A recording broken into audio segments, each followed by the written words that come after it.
The Defense Department is now conducting a review of the bombing at Abbey Gate that killed 13 U.S. service members during the withdrawal of American forces from Afghanistan on this day in 2021.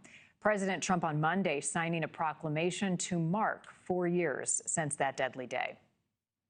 That was a terrible day, and I think it was the worst day, and in many ways the most embarrassing day in the history of our country. And yet, at the same time, we learned so much that it's, we call it a big lesson.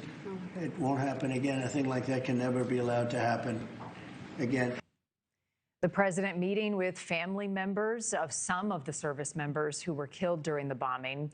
Also with them, Defense Secretary Pete Hegseth, who promised families that they will get answers. We're getting access to all documents necessary, why decisions were made, why they weren't made, why certain force protection measures were ignored. These families deserve answers. We're going to be honest about it. We're going to get to the bottom of it. I would anticipate middle of 2026. That's how thorough of a review we're doing. Hopefully a little bit sooner, but we're going into everything to get an understanding of what happened. Joining us now, Gold Star mother Shana Cpl. Her son, Marine Lance Corporal Kareem Nikoui, was one of the 13 American service members killed that day. Welcome back. It's always a pleasure to talk to you. When did you learn, Shana, of this Defense Department review? I learned about it probably about 2 months ago, that they were going to be doing this and doing another investigation.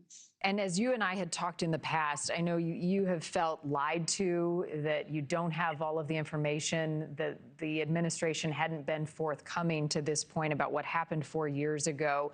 Does this leave you more optimistic that you'll finally have some of the answers that you so deserve? Yeah. As you know, that day it's very hard. Today is a very hard day for me. Sorry. It's okay. Take your time.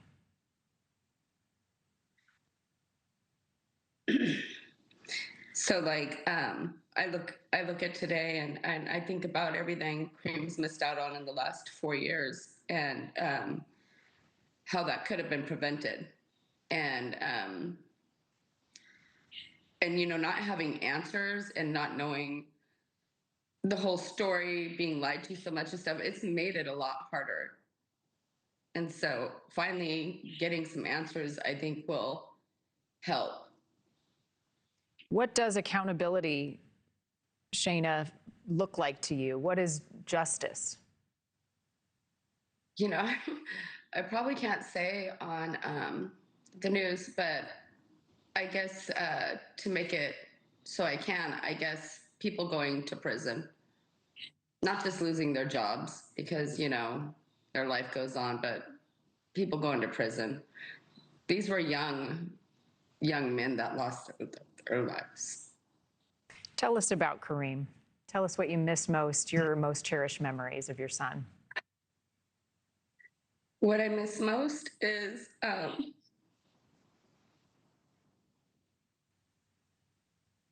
hearing his laugh, hearing him call me mama, his hugs, watching him with his siblings, enjoying life.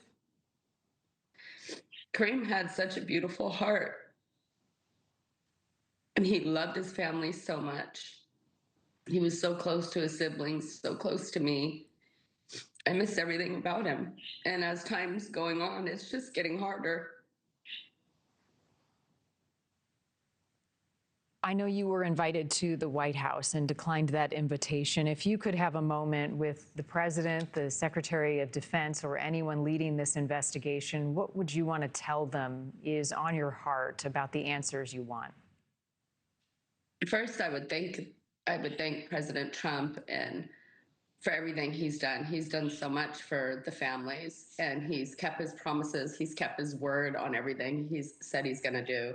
I haven't been involved, and I don't always get the information like the other families in the coalition do, but that has nothing to do with Trump. Trump has kept his word on everything that he has said he's going to do, and I would thank him, and I would tell him how wonderful my son is, and thank him for making sure that he's trying to make sure we get answers. Thank you for watching. Subscribe below and download our NewsNation app right now on your phone, and you will get fact-based, unbiased news for all Americans.